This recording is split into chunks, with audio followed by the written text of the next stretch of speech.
Hey there, it's Katya. Today I want to talk about how people who are polytheists typically reach that conclusion, such as myself. The word of the day is gnosis.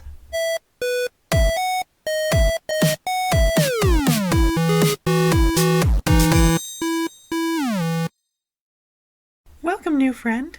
Today I want to talk about how some people reach the conclusion of polytheism. As a pagan and a polytheist myself, this is of particular importance to me. Not to try to convert anyone, but to help explain that polytheism can be coherent and internally consistent. Let's pose a question. Do you trust your own experiences? An experienced person has likely acquired more coping skills, appropriateness in their attitude, and a more keen sense of situations than one who hasn't, no? Experience is also an important aspect of Aristotle's philosophy, but we'll save that for another video. Not only that, but if we discount experience as a metric for truth determination, all we are left with is solipsism, the view or theory that the self is all that can be known to exist.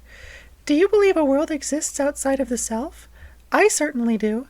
Logician and philosopher Bertrand Russell put it this way. As against solipsism, it is to be said, in the first place, that it is psychologically impossible to believe and is rejected in fact, even by those who mean to accept it.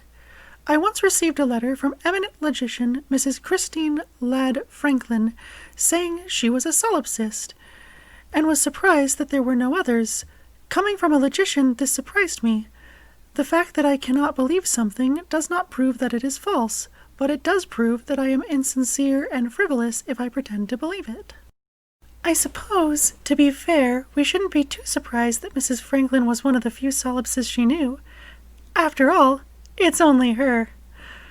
But in all seriousness, simply put, even if one holds to an extent that solipsism is true, their behavior is going to indicate otherwise, and is therefore frivolous to believe. An example being, if your mind is the only mind to exist, why are you trying to convince other minds to accept as much? They don't exist. We can therefore safely conclude there probably are not many sincere solipsists, and it as a hypothetical does not outdo the utilization of experience, which science and philosophy are both actually at least somewhat contingent upon. See empiricism. We have hopefully concluded thus far that personal experience is a reliable metric of evidence. Granted, one must test for further consistency from there to make sure their understanding is accurate enough to be reliable. So what metric do pagans use to test for this consistency? I'll try to answer that as clearly as I can. There is a concept within most pagan circles called gnosis, which is a Greek word essentially meaning knowledge. Pagans typically use at least 3 distinctions of these types of gnosis: UPG, SPG, and VPG. UPG stands for unverified personal gnosis. This is an experience one may have for themselves, but doesn't really have a way to verify. It may be very personal, but should probably not be seen as necessarily an end-all be-all. It is essentially something personal you have come to understand about an entity through some type of revelatory experience, such as in ritual. But it may not be backed up by anything in lore or history. UPG is a fundamental part of one's spirituality, but must be understood to be yours. Others are not necessarily required to accept it. It is inherently valid, though, in that it is your experience. However, one thing that should be taken incredibly seriously is when someone tries to use their UPG in a way that shames or excludes others or invalidates their UPG. An obvious example of this would be folkists. A folkist is a pagan who believes that paganism, usually per branch, should be relegated to the ethnicities who would have practiced it historically. Not only is this ahistorical and anachronistic in that race as we think of it today would not have even been a construct at that point in history, sheer empathy alone should be enough to inform a person that telling them that their experiences are somehow less valid than others based on skin tone is morally egregious, unacceptable, and reprehensible. Looking at you, AFA and YSEE, yeah, stay away from those groups and any others making similar unfounded and irresponsible claims. Note, folkism is not the same as protectionism, but more on that another time. UPG can be like a memory you may or may not be fully recalling correctly.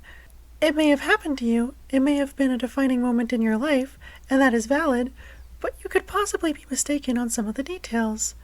That may also not be the case, but just to be careful, it's a good idea when talking to others for this reason about an experience that is UPG, that you preface that is the case so others can be aware. All of that being said, while UPG may be subject to some scrutiny, UPG is a huge part of one's spiritual life. SPG stands for Shared Personal Gnosis. This is when several people have the same experience leading them to the same conclusion. This would clearly have more weight than UPG, but still not as much weight as something backed up either by history or lore. VPG stands for Verified Personal Gnosis. This means an experience that is backed up by historical sources or within lore. If you have a UPG or SPG that matches some information we know from lore or history, or something akin to it, your experience could now be considered VPG. Sometimes you can have a UPG that you don't realize is VPG until you do some research into accurate historical sources. There are other types of gnosis as well, but these are the big three pagans typically use and refer to. In conclusion, polytheism can be said to be consistent and does have layers of evidence that can be respected. I hope this has been informative. If you enjoyed this video, don't forget to like, share, and subscribe. And thanks to Ocean Keltoi for helping me with this video. There will be a link to his channel in the description. So until we meet again, remember, knock 'em out!